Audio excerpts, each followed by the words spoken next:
अस्सलामुअलैकुम दोस्तों, आज की वीडियो में हम कुवैत की कुछ अहम तरीन खबरें जो हैं वो आप तमाम दोस्तों के साथ शेयर करने वाले हैं। तो अगर आप कुवैत में रहते हैं और कुवैत के हालात से बाखबर रहना चाहते हैं तो इस वीडियो को आप शुरू से लेकर आखिर तक जरूर देखें। दोस्तों वीडियो पसंद आए तो लाइक और शेयर जरूर करें। सबसे पहले दोस्तों बात कर लेते हैं कि पिछले 24 घंटे के अंदर कुवैत में कितने कोरोना वायरस के नए मरीज रिकॉर्ड पे आए हैं। तो यहाँ पर आपको पता चले कि पिछले 24 घंटे के अंदर 947 नए कोरोना वायरस के मरीज जो हैं वो रिकॉर्ड पे आए हैं, जिससे कि टोटल 11,975 कोरोना वायरस के मरीज अब तक कुवैत में रिकॉर्ड किए जा चुके हैं। पिछले 24 घंटे के अंदर 6 नए लोगों की मौत भी हुई है, जबकि टोटल मरने वालों की जो तादाद है वो 88 हो चुकी है।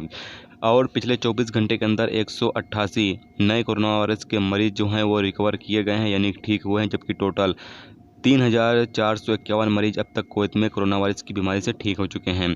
आगे बताया गया है कि पिछले 24 घंटे के अंदर 160 कुवैती शहरी कोरोना वायरस के मरीज पाए गए हैं, जबकि 256 इंडियन शहरी कोरोना वायरस के मरीज पाए गए हैं। इसके अलावा 235 मिस्र के शहरी कोरोना वायरस के मरीज जो हैं वो पाए गए हैं। 124 बांग्लादेशी शहरी जो हैं वो कोरोना वायरस के मरीज पाए गए हैं, जबकि जो दूसरे हैं वो अलग अलग मुल्कों के लोग यहाँ पर कोरोना वायरस के मरीज पाए गए हैं।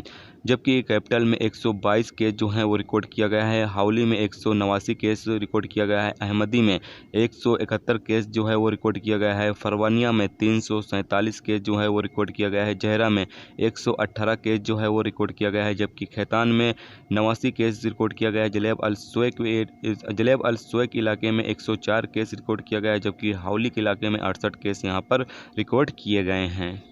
अगली खबर यह है कि कुवैत के संसद मोहम्मद हैप ने उन देशों के नागरिकों के लिए काम के परमिट जारी करने पर रोक लगाने का प्रस्ताव रखा है जिन्होंने अपने शहरियों को प्राप्त करने से मना कर दिया है। साथ में इकोनॉमिक फंड और डेवलपमेंट जो दूसरी जो यानी लेन देन की चीज़ें हैं उस पर भी रोक लगाने का जो प्रस्ताव है वो रखा है। उन्होंने कहा है कि अभी जो इलीगल लोग कुवैत में मौजूद हैं जिन्हें उनके देश वाले वापस नहीं ले रहे हैं, जिन्हें यहाँ पर कैंपों में या स्कूलों में रखी है कुवैत हुकूमत ने, अगर वो लोग अपने शहरियों को नहीं लेते हैं तो बाकी जो मौजूद उनके देशों के और लोग हैं जो वर्क परमिट पर काम कर रहे हैं उनके वर्क परमिट को जो है यहाँ पर रोक देना चाहिए।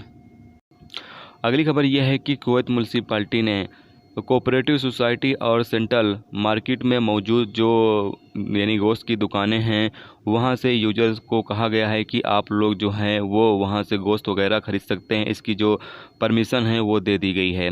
जबकि जो कुछ ऐसी दुकानें हैं जो कि ऑनलाइन डिलीवरी सर्विस फराहम करती हैं उनके ज़रिए भी आप लोग जो है वो गोश्त वगैरह जो है वो ख़रीद सकते हैं। जबकि यहाँ पर जो मुर्गी फार्म हैं जो ज़िंदा मुर्गियाँ बेचते हैं उनको इस बात की इजाज़त नहीं होगी कि वो लोग अपनी दुकानें जो हैं वो खोलें, चाहे उनकी दुकानें कोऑपरेटिव सोसाइटी में हों या फिर रिहायशी इलाके में हों, कहीं पर भी उनकी दुकानें हैं। जो लोग ज़िंदा मुर्गियाँ बेचते हैं उनको इस बात की परमिशन नहीं है कि वो लोग अपनी दुकानें खोलें। और साथ में यहाँ पर जिन लोगों को परमिशन दी गई है वहाँ पर जो काम करने वाले वर्कर होंगे उनका हेल्थ कार्ड मौजूद होना ज़रूरी है, यानी कि उनके जो हेल्थ कार्ड है वो होना चाहिए। तो ये थी दोस्तों कुवैत की 3 बड़ी और अहम खबरें जो आप तमाम दोस्तों के साथ शेयर की गई। तो उम्मीद करता हूँ दोस्तों ये वीडियो आपको पसंद आई होगी। पसंद आई है तो लाइक और शेयर जरूर करें। चैनल पर नए हो तो चैनल को सब्सक्राइब करके साथ में बेल के आइकन को जरूर प्रेस कर दें, जिससे जब भी मैं कोई न्यू वीडियो डालूँ उसका नोटिफिकेशन आप तमाम दोस्तों को मिलता रहेगा। चलिए दोस्तों मिलते हैं नेक्स्ट वीडियो में नेक्स्ट टॉपिक के साथ। जब तक रखिए अपना ख्याल, रखिए। खुदा हाफिज़।